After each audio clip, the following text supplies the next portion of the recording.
Привет, друзья! Меня зовут Александр Синчугов, я дизайнер интерьера. И где-то год назад я купил квартиру в строящемся доме. И все время, пока дом строится и я жду свои ключи, я веду список технологических и дизайнерских приемов, которые я хотел бы видеть в своей будущей квартире. То, что сделает ее современной и функциональной. И сегодня я хотел бы с вами поделиться этим списком. Погнали!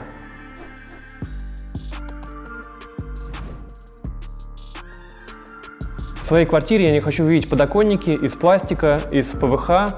Это будет, скорее всего, тонкий керамогранит, либо МДФ под дерево.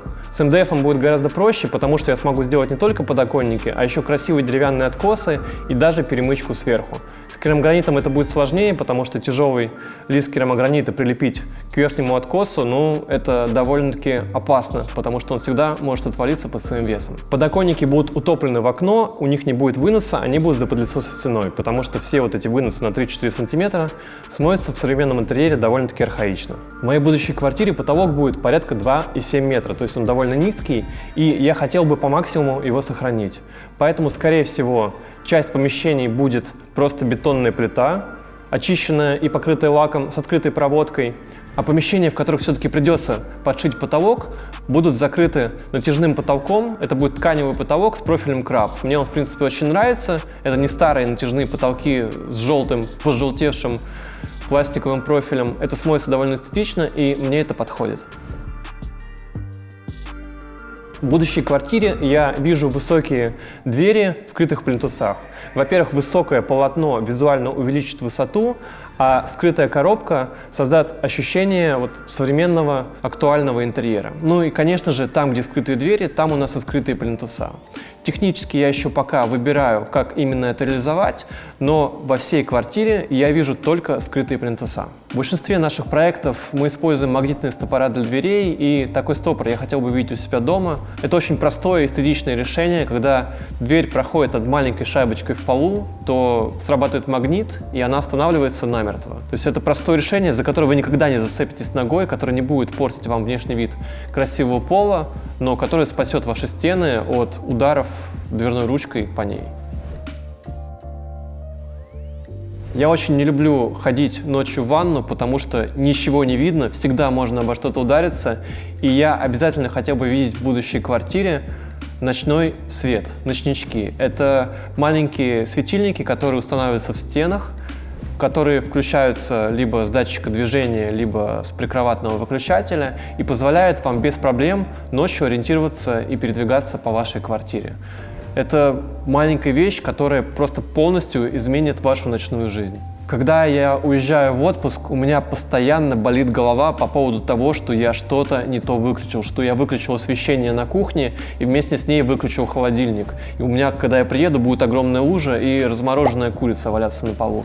Поэтому я хотел бы в своей будущей квартире мастер-выключатель на весь свет, чтобы одной кнопкой я мог выключить все светильники и ненужные розетки. А то, что нужно, то, что должно постоянно работать, будет оставаться включенным, чтобы голова не болела на эту тему. Ну и, конечно же, в тех местах, куда может попасть вода, сифон в ванной сломался, я хотел бы иметь датчики протечек. В этом случае, если что-то произошло и начала течь вода, то датчик тут же перекрыл бы кран входящей воды.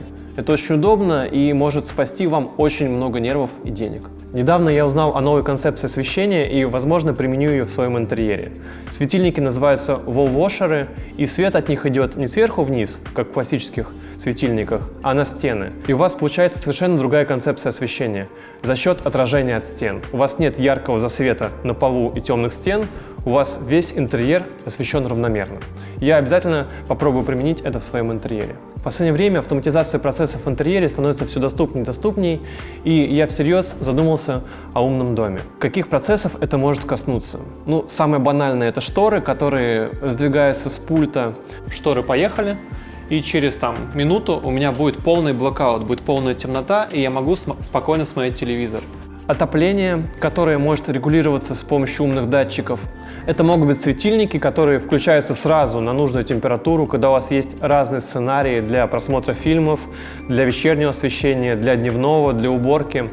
Это может коснуться теплых полов, видеонаблюдения. Также сложно представить телевизор без интернета, домашний кинотеатр. Это все становится автоматизированным. Так вот, все вот эти системы с автоматизацией теперь можно объединять в один умный дом и настраивать разные сценарии. То есть смысл умного дома не в том, чтобы автоматизировать отдельно шторы или отдельно телевизор, чтобы можно было использовать все умные устройства в вашем доме с вашего смартфона. Давайте теперь перейдем в мою ванну. Я хочу ее объединить с туалетом, чтобы сделать ее максимально большой.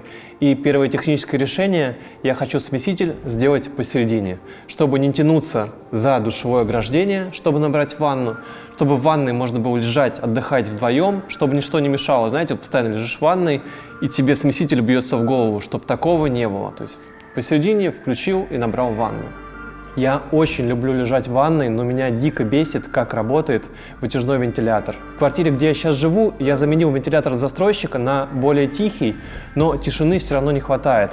И в будущей квартире я хотел бы заменить вытяжной вентилятор на диффузор в потолке, а сам вентилятор убрать из комнаты на кухню, чтобы шум был там, а в ванной была идеальная тишина. Я думаю, что все сталкивались с этой проблемой, когда вы принимаете душ и уровень влажности в ванной повышается, то зеркало, а я хочу в будущей квартире огромное зеркало, начинает запотевать. И чтобы этого не было, надо просто сделать подогрев за ним. В современном интерьере очень актуально смотрится крупноформатный керамогранит, и я хотел бы видеть его в своей квартире, но пока у меня нет ключей, я не могу продумать логистику и понять, смогут ли его затащить без потерь в мою квартиру. Больше всего в будущей квартире меня волнует кухня, потому что квартира очень маленькая, и это то место, которое нужно максимально продумать. Давайте расскажу подробней. Во-первых, мне постоянно не хватает глубины кухни, поэтому я хотел бы кухню нестандартной глубины. Это позволило бы мне сделать более глубокую мойку и комфортно разместить смеситель. В квартире, в которой я сейчас живу, стоит плита домино на 2 комфорки, чтобы сэкономить пространство. Но у нее есть один важный минус. Вы никогда не сможете разместить на ней 2 больших бытовых прибора, например, большую кастрюлю и большую сковородку. Они просто не влезут. И, конечно же, в своей будущей квартире я видел варочную поверхность на 4 прибора. Но представить ситуацию, когда у меня 4 прибора одновременно работают, это просто невероятно.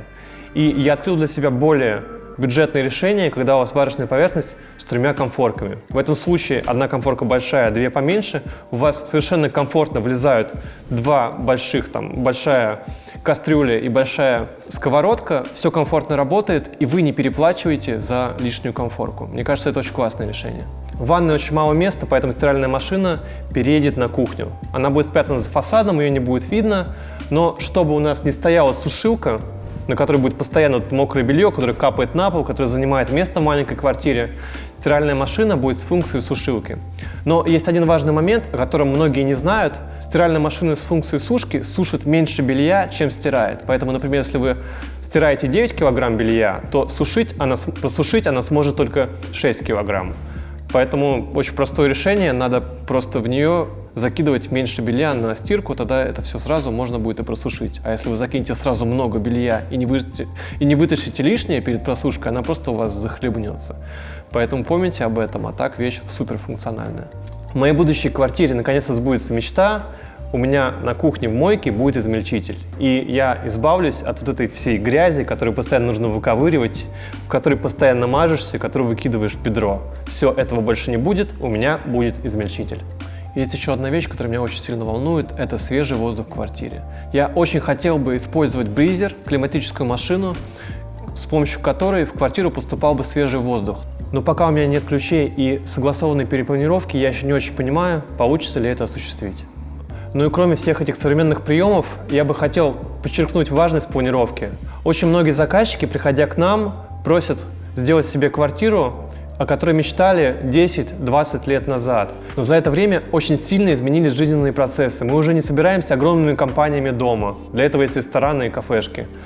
Мы не загружаем холодильник до верхней полки, потому что сейчас очень хорошо работает доставка, и каждый день можно иметь свежие продукты.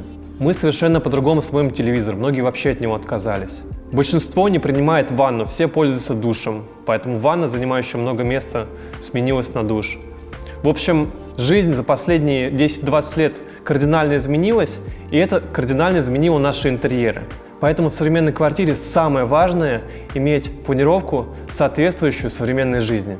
Если у вас есть чем дополнить мой список, то обязательно пишите в комментариях, это будет полезно нашим зрителям и моей будущей квартире. Переходите в мой инстаграм, Подписывайтесь, там очень много идей для ваших будущих интерьеров. Если видео было полезным, то обязательно поддержите его лайком. Впереди еще очень много интересных выпусков, поэтому обязательно оставайтесь с нами и подпишитесь на канал. До скорых встреч, пока-пока.